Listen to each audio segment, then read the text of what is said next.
ਧੰਨ ਵਾਹਿਗੁਰੂ ਜੀਓ।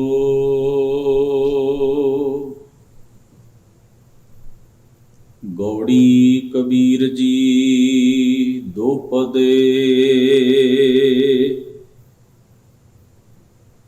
ਨਾ ਮੈਂ ਜੋਗ ਧਿਆਨ ਚਿਤ ਲਾਇਆ, ਬਿਨ ਬੈਰਾਗ ਨਾ ਛੂਟਸ ਮਾਇਆ।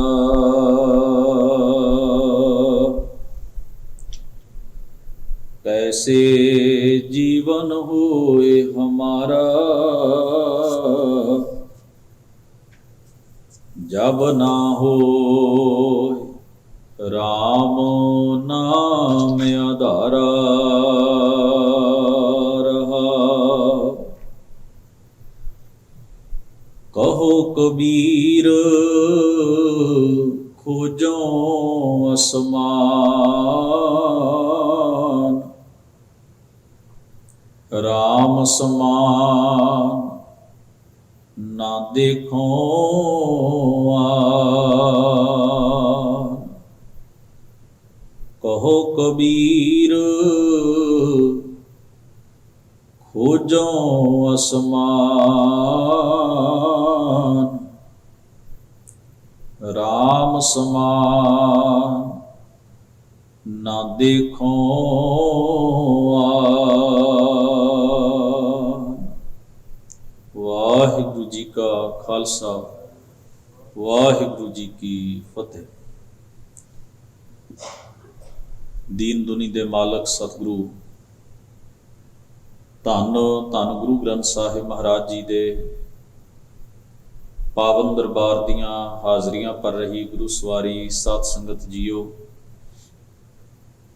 अकाल पुरख वाहिगुरु जी ने अपार बख्शिश कृपा की है।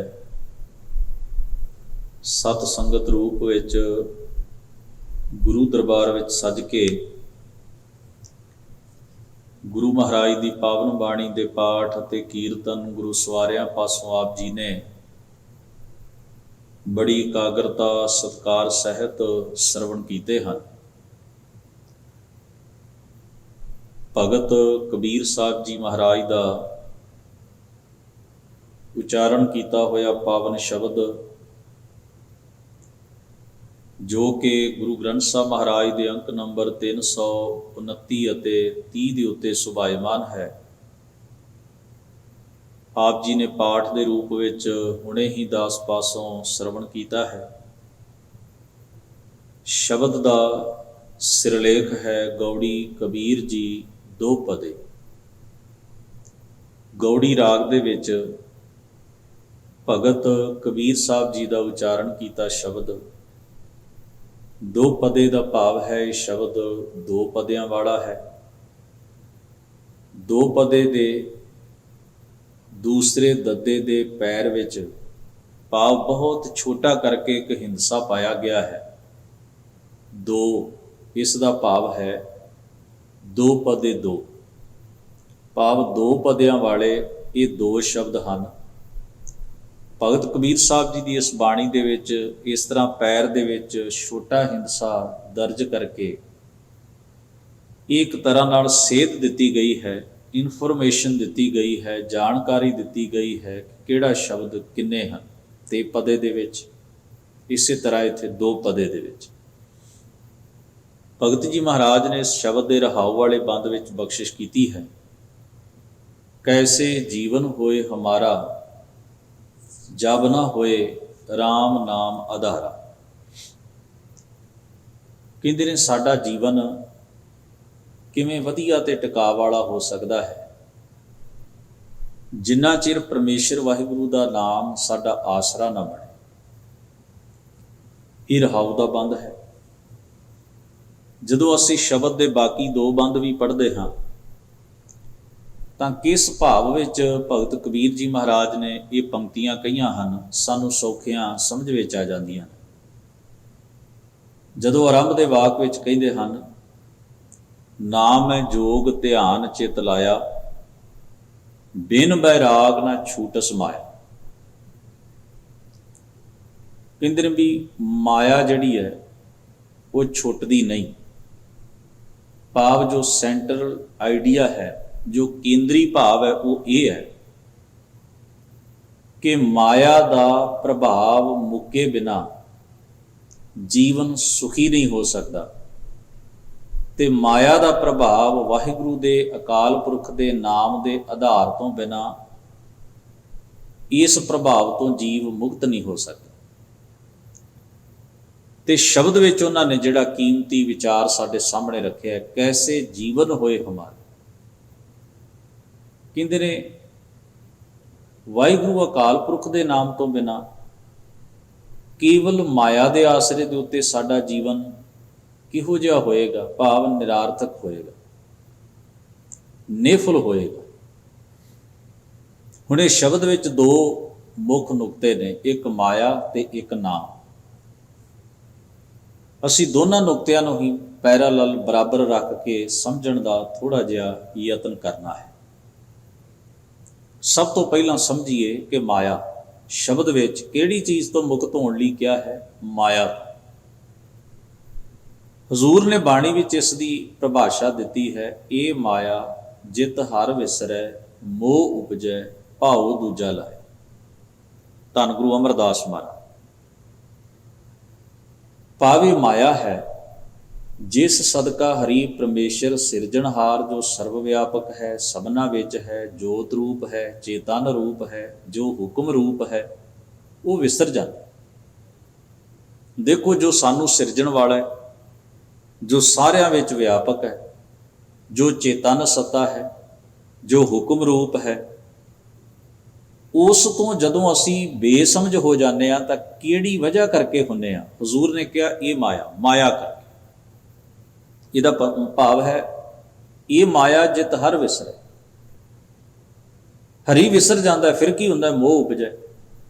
ਸਾਡੇ ਅੰਦਰ ਪਦਾਰਥਕ ਅਵਿਦਿਆ ਅਗਿਆਨਤਾ ਦਾ ਮੋਹ, ਪ੍ਰੇਮ ਜਾਗ ਪੈਂਦਾ। ਸਾਡਾ ਪ੍ਰੇਮ ਮੋਹ ਵੱਲ ਲੱਗ ਜਾਂਦਾ। ਜਿਵੇਂ ਮੈਂ ਉਦਾਹਰਨ ਦਿੰਦਾ, ਇੱਕ ਆਮ ਗ੍ਰਸਤੀ ਮਨੁੱਖ ਜਿਹੜਾ ਹੈ, ਉਹ ਜਦੋਂ ਆਪਣੀ ਕਿਰਤਕਾਰ ਕਰਦਾ ਹੈ, ਰੁਜ਼ਗਾਰ ਕਰਦਾ ਹੈ, ਤਾਂ ਉਹ ਆਪ ਵੀ ਰੋਟੀ ਖਾਂਦਾ ਹੈ, ਤੇ ਆਪਣੇ ਤੋਂ ਬਿਨਾਂ ਉਹਦਾ ਮੋਹ ਕਿਹੜੀ ਚੀਜ਼ ਨਾਲ ਹੁੰਦਾ ਹੈ? ਆਪਣੇ ਪਰਿਵਾਰ ਨਾਲ। ਇੱਕ ਤਾਂ ਉਹਨੇ ਆਪਣਾ ਢਿੱਡ ਵੀ ਭਰਨਾ ਹੈ ਤੇ ਆਪਣੇ ਪਰਿਵਾਰ ਦਾ ਪੇਟ ਵੀ ਪਾਲਣਾ ਹੈ। ਆਪਣੀਆਂ ਲੋੜਾਂ ਵੀ ਉਹਨੇ ਪੂਰੀਆਂ ਕਰਨੀਆਂ ਨੇ ਤੇ ਆਪਣੇ ਪਰਿਵਾਰ ਦੀਆਂ ਵੀ ਕਰਨੀਆਂ। ਫਿਰ ਪਰਿਵਾਰ ਹੀ ਨਹੀਂ, ਜਿਹੜੀ ਜਿਹੜੀ ਚੀਜ਼ ਨਾਲ ਉਹ ਜੁੜਿਆ ਹੁੰਦਾ, ਰਿਸ਼ਤੇਦਾਰ ਹਨ, ਸਮਾਜ ਹੈ, ਮਜ਼ਹਬ ਹੈ, ਜਿੱਥੇ ਜਿੱਥੇ ਵੀ ਉਹਦੀ ਸਾਂਝ ਹੈ, ਉੱਥੇ ਉੱਥੇ ਵੀ ਫਿਰ ਉਹ ਆਪਣੀ ਕਿਰਤ ਕਮਾਈ ਦੇ ਵਿੱਚੋਂ ਆਪਣਾ ਯੋਗਦਾਨ ਪਾ ਕੇ ਸਾਰਿਆਂ ਦਾ ਧਿਆਨ ਰੱਖ। ਆਪਾਂ ਇਸ ਤਰ੍ਹਾਂ ਦੇ ਸਮਾਜ ਵਿੱਚ ਹੀ ਜੀਨੇ ਆ ਨਾ ਸਾਰੇ। ਕਈ ਵਾਰ ਤਾਂ ਉਹ ਖੁਦ ਦੁਖੀ ਹੋ ਲੈਂਦਾ ਹੈ ਤੇ ਕੋਸ਼ਿਸ਼ ਕਰਦਾ ਹੈ ਵੀ ਮੈਂ ਆਪ ਤਕਲੀਫ ਝੱਲ ਲਵਾਂ, ਆਪ ਘਾਟਾ ਸਹਿ ਲਵਾਂ, ਆਪ ਥੋੜਾ ਖਾ ਲਵਾਂ, ਆਪ ਮਾੜਾ ਪਹਿਨ ਲਵਾਂ, ਪਰ ਮੈਂ ਆਪਣੇ ਪਰਿਵਾਰ ਦੀ ਲੋੜ ਪੂਰੀ ਕਰ ਲਵਾਂ, ਆਪਣੇ ਰਿਸ਼ਤੇਦਾਰ ਦੀ ਲੋੜ ਪੂਰੀ ਕਰ ਲਵਾਂ। ਹੁਣ ਇਹ ਉਹਨੂੰ ਸਫਲ ਗ੍ਰਸਤੀ ਬਣਾਉਂਦਾ। ਇਹ ਨੁਕਤਾ ਹੀ ਵੀ ਉਹ ਦੂਜਿਆਂ ਬਾਰੇ ਵੀ ਸੋਚਦਾ ਹੈ। ਹੁਣ ਉਸੇ ਸਮਾਜ ਵਿੱਚ ਇੱਕ ਬੰਦਾ ਹੋਰ ਹੈ, ਉਹ ਕੀ ਕਰਦਾ ਹੈ? ਉਹਦੇ ਪਿੱਛੇ ਉਹਦੇ ਮਾਂ-ਬਾਪ ਨੇ, ਭੈਣ ਭਾਈ ਨੇ, ਬੱਚੇ ਨੇ, ਪਤਨੀ ਹੈ, ਪਰਿਵਾਰ ਦੇ ਜੀਅ ਨੇ ਸਾਰੇ। ਉਹ ਜਿੰਨੀ ਕਮਾਈ ਕਰਦਾ ਹੈ, ਬਲਕਿ ਆਪਣੀ ਕਮਾਈ ਕਰਨ ਤੋਂ ਵੀ ਵੱਧ ਜਿੰਨੀ ਉਹ ਕਮਾਈ ਕਰਦਾ ਹੈ, ਸਾਰੇ ਦੀ ਸਾਰੀ ਆਪਣੀ ਐਸ਼ ਪ੍ਰਸਤੀ ਤੇ ਉਡਾ ਦਿੰਦਾ। ਈਵਨ ਜਿਹੜੀ ਉਹਦੇ ਘਰ ਦੇ ਵਿੱਚ ਪੂੰਜੀ ਪਈ ਹੋਈ ਹੈ, ਉਹਨੂੰ ਵੀ ਉਹ ਚੋਰੀ ਕਰਕੇ, ਠੱਗੀ ਮਾਰ ਕੇ, ਘਰਦਿਆਂ ਨੂੰ ਧੋਖਾ ਦੇ ਕੇ, ਝੂਠ ਬੋਲ ਕੇ ਘਰੋਂ ਲੈ ਆਉਂਦਾ, ਆਪਣੇ ਭੈਣ ਭਰਾਵਾਂ ਕੋਲੋਂ, ਪਤਨੀ ਕੋਲੋਂ, ਮਾਂ-ਬਾਪ ਕੋਲੋਂ। ਉਹ ਵੀ ਆਪਣੀ ਐਸ਼ ਉੱਤੇ ਖਰਚ ਕਰ ਲੈਂਦਾ, ਨਸ਼ਾ ਕਰ ਲੈਂਦਾ, ਹੋਰ ਜੋ ਵੀ ਉਹਨੂੰ ਕੋਈ ਚਸਕਾ ਪਿਆ ਹੋਇਆ। ਹੁਣ ਜਿਹੜਾ ਨੁਕਤਾ ਇਹਦੇ ਵਿੱਚ ਸਮਝਣ ਵਾਲਾ, ਉਹਨੂੰ ਕਈ ਵਾਰ, ਹੁਣ ਵੇਖੋ, ਬੱਚਾ ਘਰ ਵਿੱਚ ਲੋੜ ਵਾਸਤੇ ਤਰਸਦਾ ਹੋਵੇ, ਮਾਂ ਤਰਸਦੀ ਹੋਵੇ ਚੰਗੇ ਕੱਪੜਿਆਂ ਵਾਸਤੇ, ਪਤਨੀ ਤਰਸਦੀ ਹੋਵੇ, ਬੱਚਿਆਂ ਨੂੰ ਸ਼ੌਂਕ ਹੋਵੇ ਵੀ ਸਾਨੂੰ ਨਵੇਂ ਕੱਪੜੇ ਮਿਲ ਜਾਣ, ਚੰਗੀ ਰੋਟੀ ਮਿਲ ਜਾਏ, ਸਿਰ ਤੇ ਛੱਤ ਚੱਜਦੀ ਨਹੀਂ, ਚੰਗੀ ਛੱਤ ਬਣ ਜਾਏ ਤਾਂ ਕਿ ਜ਼ਿੰਦਗੀ ਸੋਹਣੀ ਬਸਰ ਹੋ ਜਾਏ, ਜਿਹੜੀਆਂ ਬੇਸਿਕ ਲੋੜਾਂ। ਇੱਕ ਬੰਦੇ ਨੂੰ ਉਹ ਵਿਖਾਈ ਦਿੰਦੀਆਂ ਨੇ ਤੇ ਉਹ ਖੁਦ ਦੁੱਖ ਸਹਿ ਕੇ ਤੇ ਕੋਸ਼ਿਸ਼ ਕਰਦਾ ਹੈ ਵੀ ਮੁੱਢਲੀਆਂ ਲੋੜਾਂ ਘਰ ਦੀਆਂ ਪੂਰੀਆਂ ਕਰ ਲਈਆਂ ਜਾਣ। ਇੱਕ ਉਹ ਹੈ ਜਿਹਦੇ ਸਾਹਮਣੇ ਸਾਰਾ ਪਰਿਵਾਰ ਮੁਸ਼ਕਲ ਵਿੱਚ ਹੈ, ਪਰ ਉਹ ਬੰਦਾ ਆਪਣੀ ਐਸ਼ ਪ੍ਰਸਤੀ ਤੇ ਜਿਹੜੀ ਚੀਜ਼ ਦੀ ਲੋੜ ਨਹੀਂ ਉਹਦੇ ਉੱਤੇ ਵੀ ਪੈਸਾ ਖਰਚ ਕਰ ਲੈਂਦਾ ਹੈ। ਸਾਰਾ ਘਰ ਦੀ ਪੂੰਜੀ ਦੌਲਤ ਕਮਾਈ ਜਿਹੜੀ ਆ ਉਹ ਆਪਣੇ ਆਪ ਉੱਤੇ ਖਰਚ ਕਰਕੇ ਖੁਦ ਐਸ਼ ਕਰਦਾ ਤੇ ਆਪਣੇ ਪਰਿਵਾਰ ਨੂੰ ਤਕਲੀਫ ਵਿੱਚ ਹੀ ਰਹਿਣ ਦਿੰਦਾ। ਹੁਣ ਦੋ ਉਦਾਹਰਨਾਂ ਮੈਂ ਦਿੱਤੀਆਂ ਨੇ, ਇੱਕ ਗ੍ਰਸਤੀ ਸਫਲ ਚੰਗੇ ਮਨੁੱਖ ਦੀ ਤੇ ਇੱਕ ਵਿਗੜੇ ਹੋਏ ਮਨੁੱਖ। ਇਹਦੇ ਚੋਂ ਆਪਾਂ ਇੱਕ ਨੁਕਤਾ ਸਮਝਿਆ। ਹੁਣ ਜਿਹੜਾ ਤੇ ਸੁਚੱਜਾ ਗ੍ਰਸਤੀ ਮਨੁੱਖ ਹੈ, ਉਹਦੀ ਮੈਂ ਪਹਿਲਾਂ ਉਦਾਹਰਣ ਦਿੱਤੀ ਹੈ, ਉਹਦੇ ਅੰਦਰ ਤਿਆਗ ਹੈ, ਦੂਜਿਆਂ ਦੇ ਪ੍ਰਤੀ ਕੁਰਬਾਨੀ ਹੈ। ਉਹ ਆਪਣੇ ਨਾਲ ਨਾਲ ਵਧੀਕ ਚੇਤਾ ਪਰਿਵਾਰ ਦਾ ਦੂਜਿਆਂ ਦਾ ਰੱਖਦਾ। ਉਹਦੇ ਅੰਦਰ ਪ੍ਰੇਮ ਹੈ, ਉਹਦੇ ਅੰਦਰ ਤਿਆਗ ਹੈ, ਉਹਦੇ ਅੰਦਰ ਕੁਰਬਾਨੀ ਹੈ, ਬੜੇ ਚੰਗੇ ਗੁਣ ਨੇ। ਤੇ ਜਿਹੜੇ ਵਿਗੜੇ ਹੋਏ ਮਨੁੱਖ ਦੀ ਮੈਂ ਉਦਾਹਰਣ ਦਿੱਤੀ ਹੈ, ਉਹਦੇ ਅੰਦਰ ਨਾ ਕਿਸੇ ਲਈ ਤਿਆਗ ਹੈ, ਨਾ ਕਿਸੇ ਲਈ ਕੁਰਬਾਨੀ ਹੈ, ਨਾ ਕਿਸੇ ਪਰਿਵਾਰ ਦੇ ਜੀ ਲਈ ਪ੍ਰੇਮ ਹੈ, ਨਾ ਮੁਹੱਬਤ ਹੈ, ਨਾ ਮੋਹ ਹੈ। ਹੁਣ ਸਮਝੋ ਇਸ ਵਕਤ ਗੁਰੂ ਅਮਰਦਾਸ ਸਾਹਿਬ ਜੀ ਨੇ ਕੀ ਕਿਹਾ ਸੀ, ਇਹ ਮਾਇਆ ਜਿਤ ਹਰ ਵਿਸਰੈ। ਉਸ ਬੰਦੇ ਨੂੰ ਜਿਹੜਾ ਵਿਗੜਿਆ ਮਨੁੱਖ ਹੈ, ਜਦੋਂ ਉਹ ਆਪ ਨਸ਼ਾ ਕਰਨ ਲੱਗਦਾ, ਉਹਨੂੰ ਆਪਣੇ ਬੱਚਿਆਂ ਦੇ ਮੈਲੇ ਕੁਚੀਲੇ ਪਾਟੇ ਕੱਪੜੇ ਨਹੀਂ ਨਜ਼ਰ ਆਉਂਦੇ। ਉਹਨਾਂ ਨੂੰ ਵੇਖ ਕੇ ਵੀ ਉਹਨੂੰ ਅਹਿਸਾਸ ਨਹੀਂ ਹੁੰਦਾ ਵੀ ਇਹਨਾਂ ਵਿਚਾਰਿਆਂ ਦੇ ਤਾਂ ਕੱਪੜੇ ਵੀ ਹੈ ਨਹੀਂ। ਉਹਨੂੰ ਵੇਖ ਕੇ ਵੀ ਅਹਿਸਾਸ ਨਹੀਂ ਹੁੰਦਾ ਵੀ ਘਰ ਦੇ ਵਿੱਚ ਤਾਂ ਰੋਟੀ ਵੀ ਚੱਜ ਨਾਲ ਨਹੀਂ ਪੱਕਦੀ। ਉਹਨੂੰ ਵੇਖ ਕੇ ਵੀ ਅਹਿਸਾਸ ਨਹੀਂ ਹੁੰਦਾ ਵੀ ਸਿਰ ਤੇ ਤਾਂ ਛੱਤ ਵੀ ਚੱਜ ਦੀ ਹੈ ਨਹੀਂ। ਉਹਨੂੰ ਵੇਖ ਕੇ ਵੀ ਅਹਿਸਾਸ ਨਹੀਂ ਹੁੰਦਾ ਵੀ ਘਰ ਵਿੱਚ ਕੋਈ ਬਿਮਾਰ ਹੈ, ਉਹਦੇ ਵਾਸਤੇ ਕੋਈ ਦਾਰੂ ਦਵਾ ਲਿਆ ਕੇ ਦਿਆਂ, ਵੀ ਮੈਂ ਆਪਣਾ ਨਸ਼ਾ ਜੇ ਨਾ ਵੀ ਕਰਾਂ ਤਾਂ ਮੇਰਾ ਸਰ ਜਾਏ, ਮੈਂ ਆਪਣੀ ਐਸ਼ ਪ੍ਰਸਤੀ ਨਾ ਵੀ ਕਰਾਂ ਤੇ ਮੇਰਾ ਸਰ ਜਾਏਗਾ। ਹੁਣ ਉਹਨੂੰ ਧਿਆਨ ਨਹੀਂ ਆਉਂਦਾ, ਉਹਨੂੰ ਧਿਆਨ ਨਹੀਂ ਆਉਂਦਾ, ਜਾਂ ਉਹ ਵੇਂਦਾ ਵੀ ਹੈ ਤੇ ਉਹਨੂੰ ਇਸ ਗੱਲ ਦਾ ਅਹਿਸਾਸ ਨਹੀਂ ਹੁੰਦਾ, ਉਹਨੂੰ ਭੁੱਲ ਰਿਹਾ ਨਾ ਕੁਝ। ਇਹਦਾ ਮਤਲਬ ਉਹਨੂੰ ਮਾਂ ਬਾਪ ਭੁੱਲ ਗਏ, ਉਸ ਨੂੰ ਪਤਨੀ ਧੀ ਪੁੱਤਰ ਭੈਣ ਭਾਈ ਸਾਰਾ ਪਰਿਵਾਰ ਭੁੱਲ ਗਿਆ, ਉਹਨੂੰ ਆਪਣੇ ਫਰਜ਼ ਭੁੱਲ ਗਏ, ਆਪਣੀ ਜ਼ਿੰਮੇਵਾਰੀ ਭੁੱਲ ਗਏ, ਦੂਜਿਆਂ ਦੇ ਪ੍ਰਤੀ ਧਿਆਨ ਹੀ ਨਹੀਂ ਹੈ ਉਹਦੇ ਅੰਦਰ। ਐਸੇ ਮਨੁੱਖ ਦਾ ਸਾਰਾ ਜੀਵਨ ਜਿਹੜਾ ਆਪਣੇ ਨਿੱਜ ਉੱਤੇ ਆਧਾਰਿਤ ਹੁੰਦਾ, ਆਪਣੇ ਨਿੱਜ ਉੱਤੇ। ਮਹਾਰਾਜ ਕਹਿੰਦੇ ਇਸੇ ਤਰ੍ਹਾਂ ਮੈਂ ਉਦਾਹਰਣ ਦਿੱਤੀ ਹੈ ਤਾਂ ਕਿ ਮਹਾਰਾਜ ਦੀ ਇਹ ਪੰਕਤੀ ਸਾਨੂੰ ਸੌਖਿਆਂ ਸਮਝ ਵਿੱਚ ਆ ਜਾਏ। ਇਹ ਮਾਇਆ ਜਿਤ ਹਰ ਵਿਸਰ। ਹਜ਼ੂਰ ਕਹਿੰਦੇ ਨੇ ਬੰਦਾ ਕੇਵਲ ਆਪਣੇ ਚਸਕੇ ਬਾਰੇ ਸੋਚਦਾ, ਪਦਾਰਥ ਬਾਰੇ ਸੋਚਦਾ, ਵਸਤੂ ਬਾਰੇ ਸੋਚਦਾ, ਉਹਨੂੰ ਆਸੇ ਪਾਸੇ ਦੀਆਂ ਸਾਰੀਆਂ ਚੀਜ਼ਾਂ ਭੁੱਲ ਜਾਂਦੀਆਂ ਨੇ, ਉਹ ਪਦਾਰਥਵਾਦੀ ਹੋ ਕੇ ਰਹਿ ਜਾਂਦਾ। ਉਹਦੇ ਅੰਦਰ ਕੋਈ ਸੁਚੱਜਾ ਉੱਤਮ ਗੁਣ ਪੈਦਾ ਨਹੀਂ ਹੁੰਦਾ। ਹਰੀ ਪਰਮੇਸ਼ਰ ਜਿਹੜਾ ਉਹਨੂੰ ਸਿਰਜਣ ਵਾਲਾ ਹੈ, ਜਿਹੜਾ ਸੰਸਾਰ ਵਿੱਚ ਵਿਆਪਕ ਹੈ, ਜਿਹੜਾ ਘਟ ਘਟ ਵਿੱਚ ਵਾਸੀ ਹੈ, ਉਹ ਵੀ ਭੁੱਲ ਜਾਂਦਾ ਵੀ ਉਹ ਹੈ, ਉਹ ਪਰਮੇਸ਼ਰ ਵਾਹਿਗੁਰੂ ਵਰਤ ਰਿਹਾ ਹੈ, ਉਹ ਆਪ ਹੈ, ਉਹਦਾ ਚੇਤਾ ਭੁੱਲ ਗਿਆ। ਤੋ ਜਿਹੜਾ ਕੇਵਲ ਕੇਂਦਰਿਤ ਹੀ ਪਦਾਰਥ ਉੱਤੇ ਹੈ, ਜਿਹੜਾ ਕੇਵਲ ਕੇਂਦਰਿਤ ਹੀ ਵਸਤੂ ਉੱਤੇ ਹੈ, ਉਹ ਤਿਆਗੀ ਨਹੀਂ ਹੋ ਸਕਦਾ, ਕਿਸੇ ਲਈ ਤਿਆਗ ਨਹੀਂ ਕਰੇਗਾ, ਕਿਸੇ ਲਈ ਕੁਰਬਾਨੀ ਨਹੀਂ ਕਰੇਗਾ। ਉਹਦੇ ਅੰਦਰ ਸਬਰ ਦੀ ਭਾਵਨਾ ਕਦੇ ਪੈਦਾ ਨਹੀਂ ਹੋ ਸਕਦੀ, ਕਿਉਂਕਿ ਉਹਦਾ ਮੋਟਿਵ ਜਿਹੜਾ ਹੈ, ਉਹਦਾ ਏਮ ਜਿਹੜਾ ਹੈ, ਉਹ ਪਦਾਰਥ ਨੂੰ ਕੈਪਚਰ ਕਰਨਾ ਹੈ, ਕੰਟਰੋਲ ਰੱਖਣਾ ਹੈ। ਪਦਾਰਥ ਦੇ ਢੇਰ ਉਹਦੇ ਲਈ ਤਾਂ ਜਿੰਨੇ ਵੀ ਹੋਣਗੇ, ਉਸੇ ਨੂੰ ਹਜ਼ੂਰ ਨੇ ਕਿਹਾ ਭੁੱਖਿਆਂ ਭੁੱਖ ਨਾ ਉਤਰੀ ਜੇ ਬੰਨਾਂ ਪੁਰੀਆਂ ਪਾਰ। ਇਹ ਤਿੰਨਾਂ ਭਵਨਾਂ ਦੇ ਪਦਾਰਥ ਵੀ ਬੰਨ ਕੇ ਉਹਨੂੰ ਦੇ ਦਿੱਤੇ ਜਾਣ, ਉਹ ਸੰਤੁਸ਼ਟ ਨਹੀਂ ਹੋ ਸਕਦਾ। ਇਸ ਵਾਸਤੇ ਗੁਰੂ ਮਹਾਰਾਜ ਨੇ, ਧੰਨ ਗੁਰੂ ਅਮਰਦਾਸ ਸਾਹਿਬ ਜੀ ਨੇ ਫਰਮਾਇਆ, ਇਹ ਮਾਇਆ ਜਿਤ ਹਰ ਵਿਸਰੈ ਮੋਹ ਉਪਜੈ। ਉਹਦੇ ਅੰਦਰ ਅਟੈਚਮੈਂਟ ਗਲਤ ਪਾਸੇ ਦੀ ਪੈਦਾ ਹੋ ਗਈ, ਭਾਉ ਦੂਜਾ ਲਾਇਆ। ਉਹ ਇੱਕ ਸਿਰਜਣਹਾਰ ਦਾ ਚੇਤਾ ਭੁਲਾ ਕੇ ਬਾਕੀ ਸਾਰੀਆਂ ਚੀਜ਼ਾਂ ਦਾ ਹੀ ਚੇਤਾ ਰੱਖ। ਤੋਂ ਇੱਕ ਪ੍ਰਭਾਸ਼ਾ ਮਹਾਰਾਜ ਨੇ ਦਿੱਤੀ, ਮਾਇਆ ਕਿਸ ਨੂੰ ਆਖੀਐ ਕਿ ਮਾਇਆ ਕਰਮ ਕਮਾਏ, ਦੁੱਖ ਸੁਖ ਇਹ ਜੀਉ ਵੱਧ ਹੈ, ਹਉਮੈ ਕਰਮ ਕਮਾਏ। ਇਹ ਵੀ ਮਹਾਰਾਜ ਨੇ ਡੈਫੀਨੇਸ਼ਨ ਬਾਣੀ ਦੇ ਅੰਦਰ ਬਹੁਤ ਸਾਰੀਆਂ ਪ੍ਰਭਾਸ਼ਾਵਾਂ ਹਜ਼ੂਰ ਨੇ ਦਿੱਤੀਆਂ, ਜਿੱਥੇ ਜਿੱਥੇ ਉਹਨਾਂ ਮਾਇਆ ਦੀ ਵਿਆਖਿਆ ਕੀਤੀ, ਇਹਨੂੰ ਐਕਸਪਲੇਨ ਕੀਤਾ। ਹੁਣ ਐਸੀ ਮਨੋਦਸ਼ਾ ਵਿੱਚੋਂ ਨਿਕਲਣ ਦਾ ਰਾਹ ਕੀ ਹੈ? ਹਜ਼ੂਰ ਮਹਾਰਾਜ ਨੇ ਜਿਹੜਾ ਇਸ ਸ਼ਬਦ ਵਿੱਚ ਸੁਝਾਇਆ ਉਹ ਹੈ ਨਾਮ। ਨਾਮ ਕੀ ਹੈ? ਨਾਮ ਦਾ ਅਰਥ ਹੈ ਵਾਹਿਗੁਰੂ ਅਕਾਲ ਪੁਰਖ ਦੀ ਹੋਂਦ, ਉਸ ਦੇ ਅਹਿਸਾਸ ਨੂੰ ਆਪਣੀ ਸੁਰਤ ਵਿੱਚ ਟਿਕਾ ਲੈਣਾ ਔਰ ਉਸ ਨੂੰ ਆਪਣੇ ਅੰਤःਕਰਣ ਦਾ ਕੇਂਦਰ ਬਿੰਦੂ ਬਣਾ ਲੈਣਾ, ਆਪਣੇ ਚਿੰਤਨ ਦਾ, ਆਪਣੇ ਖਿਆਲ ਦਾ ਕੇਂਦਰ ਬਿੰਦੂ ਬਣਾ। ਜਿਵੇਂ ਤੁਸੀਂ ਵੇਖਦੇ ਹੋ ਨਾ,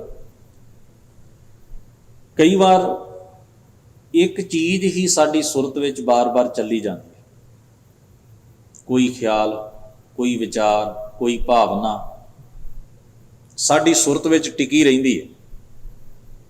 ਉੱਠਦਿਆਂ, ਬਹਿੰਦਿਆਂ, ਸੌਂਦਿਆਂ, ਜਾਗਦਿਆਂ, ਕਿਸੇ ਨਾਲ ਗੱਲ ਕਰਦਿਆਂ ਵੀ ਸਾਡੀ ਸੁਰਤ ਵਿੱਚ ਇੱਕੋ ਹੀ ਚੀਜ਼ ਰਹਿੰਦੀ। ਇਹਦੀਆਂ ਉਦਾਹਰਨਾਂ ਦਿੱਤੀਆਂ ਨੇ ਮਹਾਰਾਜ ਨੇ ਬੜੀਆਂ ਸੌਖੀਆਂ। ਭਗਤ ਨਾਮਦੇਵ ਸਾਹਿਬ ਕਹਿੰਦੇ ਬੱਚੇ ਗੁੱਡੀ ਉਡਾ ਰਹੇ ਨੇ, ਪਤੰਗ ਉਡਾ ਰਹੇ ਨੇ।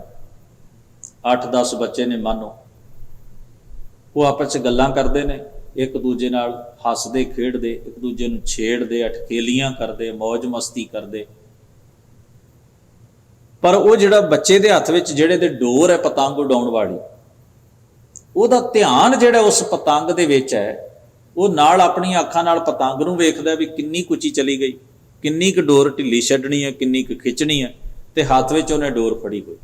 ਉਹ ਹੱਸ ਵੀ ਰਿਹਾ ਹੈ ਬਾਕੀ ਆਪਣੇ ਦੋਸਤਾਂ ਦੇ ਨਾਲ, ਉਹ ਆਪਣੇ ਮਿੱਤਰਾਂ ਦੇ ਨਾਲ ਗੱਲਾਂ ਵੀ ਕਰ ਰਿਹਾ, ਬੱਚੇ ਸ਼ਰਾਰਤਾਂ ਵੀ ਕਰ ਰਹੇ, ਪਰ ਉਹਦੀ ਸੁਰਤ ਜਿਹੜੀ ਉਸ ਵੇਲੇ ਕਿਹੜੀ ਚੀਜ਼ ਵਿੱਚ ਕੇਂਦਰਿਤ ਹੈ? ਪਤੰਗ ਵਿੱਚ, ਵੀ ਇਹਦੀ ਡੋਰ ਕਿੰਨੀ ਢਿੱਲੀ ਛੱਡਣੀ ਹੈ ਤੇ ਕਿੰਨੀ ਖਿੱਚਣੀ ਹੈ, ਇਹ ਉੱਚੀ ਕਿਵੇਂ ਜਾਏ। ਉਸ ਵੇਲੇ ਉਹਦੀ ਸੁਰਤ ਦਾ ਕੇਂਦਰ ਬਿੰਦੂ ਕੀ ਚੀਜ਼ ਹੈ? ਉਹਦੇ ਅੰਤःਕਰਣ ਵਿੱਚ ਕਿਹੜੀ ਚੀਜ਼ ਟਿਕੀ ਹੋਈ ਹੈ? ਉਸ ਵੇਲੇ ਉਹਦਾ ਸਾਰਾ ਧਿਆਨ ਪਤੰਗ ਉੱਤੇ ਕੇਂਦਰਿਤ ਹੈ। ਫਿਜ਼ੀਕਲੀ ਉਹ ਬਾਕੀਆਂ ਦੇ ਨਾਲ ਇਨਵੋਲਵ ਹੈ, ਸ਼ਾਮਲ ਹੈ, ਹੱਸਦਾ ਹੈ, ਗੱਲਾਂ ਕਰਦਾ ਹੈ, ਖੇਡਦਾ ਹੈ। ਤੋ ਗੁਰੂ ਸਾਹਿਬ ਸੱਚੇ ਪਾਤਸ਼ਾਹ ਜੀ ਨੇ ਇਸੇ ਤਰ੍ਹਾਂ ਬਾਣੀ ਦੇ ਵਿੱਚ ਸਾਨੂੰ ਇਹ ਉਪਦੇਸ਼ ਦਿੱਤਾ ਵੀ ਨਾਮ ਦਾ ਅਰਥ ਹੈ ਵਾਹਿਗੁਰੂ ਸਿਰਜਣਹਾਰ ਨੂੰ ਆਪਣੀ ਸੁਰਤ ਦਾ ਕੇਂਦਰ ਬਿੰਦੂ ਬਣਾਓ, ਵੀ ਉਹ ਸਿਰਜਣਹਾਰ ਮੇਰਾ ਪੈਦਾ ਕਰਨ ਵਾਲਾ ਹੈ, ਉਹ ਸਰਵ ਵਿਆਪਕ ਹੈ, ਉਹ ਗੁਣੀ ਨਿਧਾਨ ਹੈ, ਉਹ ਪ੍ਰਤਪਾਲਕ ਹੈ, ਉਹਦੀ ਜੋਤ ਸਰਬ ਪਾਸੇ ਵਾਪਰ ਰਹੀ ਹੈ, ਵਰਤ ਰਹੀ ਹੈ, ਉਹਦਾ ਹੁਕਮ ਹੀ ਚੁਫੇਰੇ ਸਾਰੀ ਕੁਦਰਤ ਵਿੱਚ ਓਤ-ਪੋਤ ਹੈ। ਤੋ ਇਸ ਵਾਸਤੇ ਸਾਹਿਬ ਸਤਿਗੁਰੂ ਮਹਾਰਾਜ ਨੇ ਉਸ ਨੂੰ ਨਾਮ ਕਿਹਾ। ਔਰ ਇਸ ਅਵਸਥਾ ਤੱਕ ਪਹੁੰਚਣ ਦੇ ਹਜ਼ੂਰ ਮਹਾਰਾਜ ਇਹਨੂੰ ਇੱਕ ਸਫ਼ਰ ਦੱਸਿਆ, ਮਸ਼ੱਕਤ, ਘਾਲਣਾ, ਮਿਹਨਤ। ਹੁਣ ਮਿਹਨਤ ਦਾ ਇੱਕ ਕੰਟੀਨਿਊ ਕੰਮ ਹੈ, ਲਗਾਤਾਰ ਦਾ ਕੰਮ ਹੈ। ਉਹਦੇ ਵਿੱਚ ਮੁੱਖ ਚੀਜ਼ਾਂ ਆ ਜਾਂਦੀਆਂ ਨੇ, ਤੁਸੀਂ ਵਾਹਿਗੁਰੂ ਦਾ ਅਹਿਸਾਸ ਕਰਨ ਵਾਸਤੇ ਕਿਹੜੇ ਕਿਹੜੇ ਪੜਾਵਾਂ 'ਚੋਂ ਗੁਜ਼ਰਦੇ ਹੋ। ਕਦੇ ਉਹਨੂੰ ਆਪਣੀ ਰਸਨਾ ਤੋਂ ਵਾਹਿਗੁਰੂ, ਰੱਬ, ਭਗਵਾਨ ਇਸ ਤਰ੍ਹਾਂ ਵੀ ਕਹਿੰਦੇ ਹੋ, ਉਹਦੀ ਗੱਲ ਨੂੰ ਵੀ ਸੁਣਦੇ ਹੋ, ਉਹਦੇ ਬਾਰੇ ਸੋਚਦੇ ਹੋ, ਉਸ ਬਾਬਤ ਮਨ ਨਾਲ ਵਿਚਾਰ ਕਰਦੇ ਹੋ।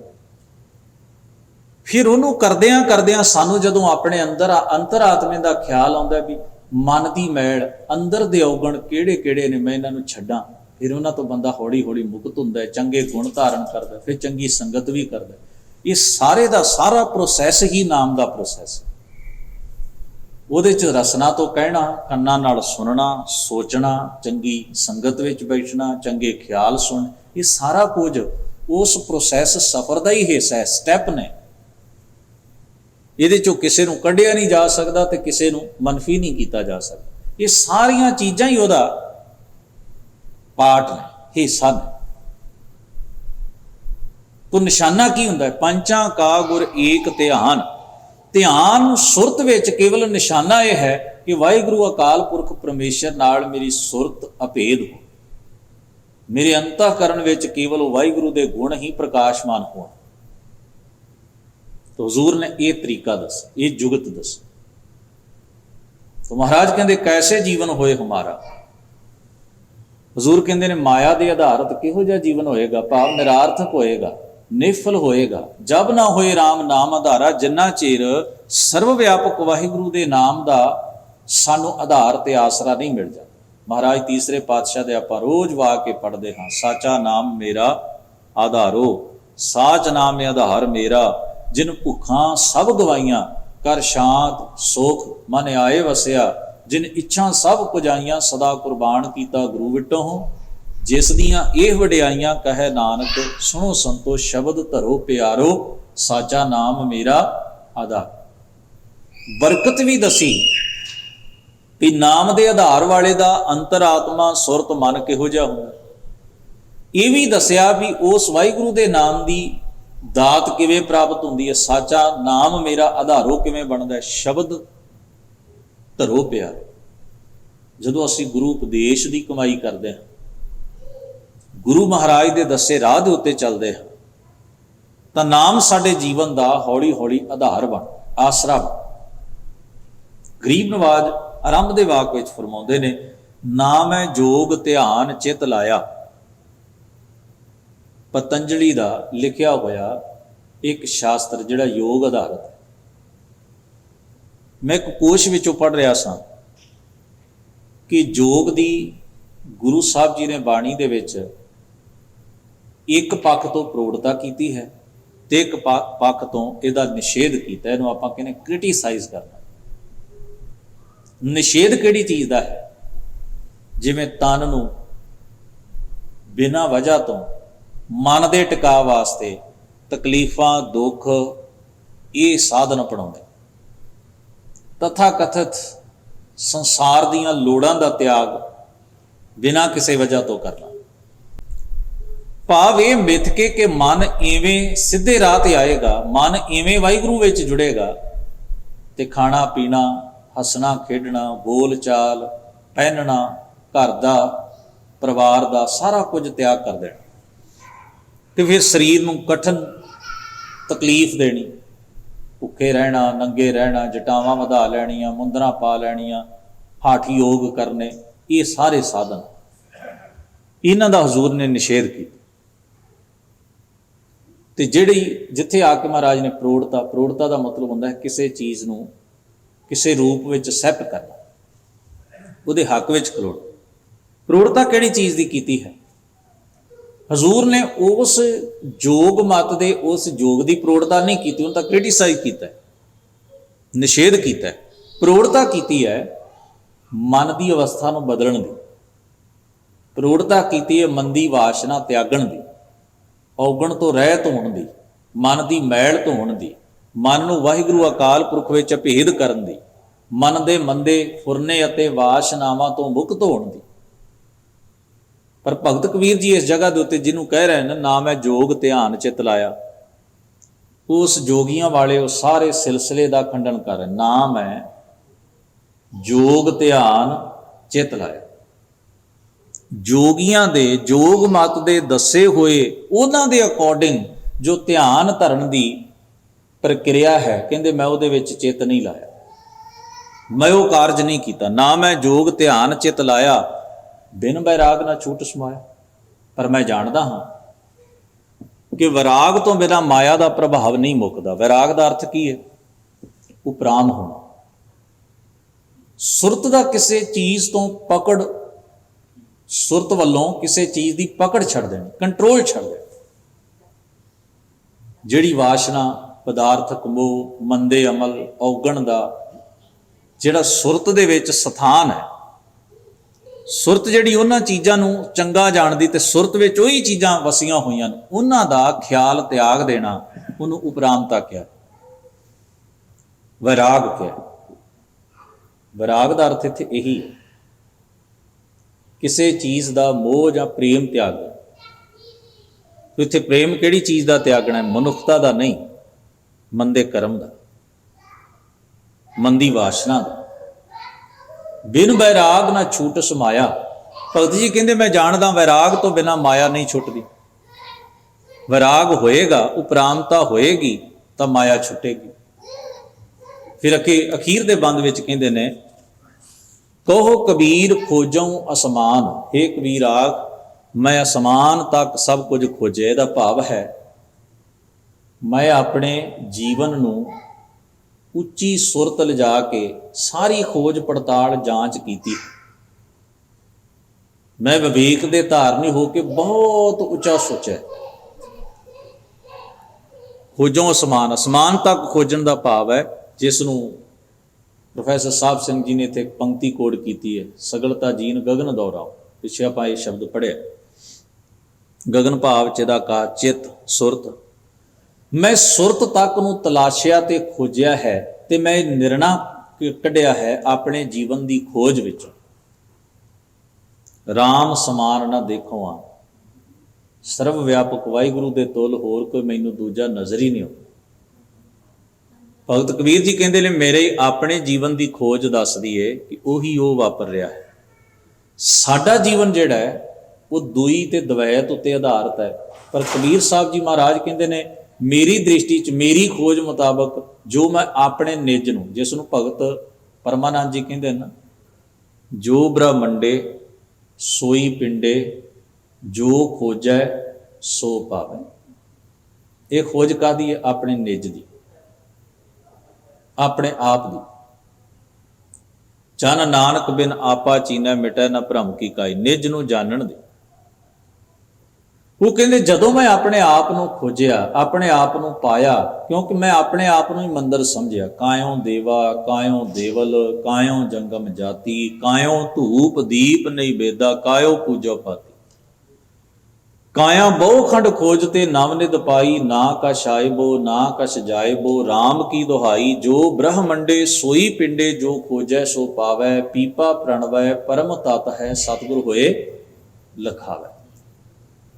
ਇਸੇ ਨੂੰ ਭਗਤ ਕਬੀਰ ਜੀ ਕਹਿੰਦੇ ਨੇ, ਖੋਜੋਂ ਅਸਮਾਨ। ਰਾਮ ਸਮਾਨ ਨਾ ਦੇਖੋ, ਰਾਮ ਦਾ ਅਰਥ ਹੈ ਸਰਵ ਵਿਆਪਕ। ਉਸ ਸਰਵ ਵਿਆਪਕ ਵਾਹਿਗੁਰੂ ਦੇ ਤੁੱਲ, ਉਸ ਦੇ ਸਮਾਨ ਮੈਂ ਕਿਸੇ ਹੋਰ ਨੂੰ ਨਹੀਂ ਜਾਣਦਾ।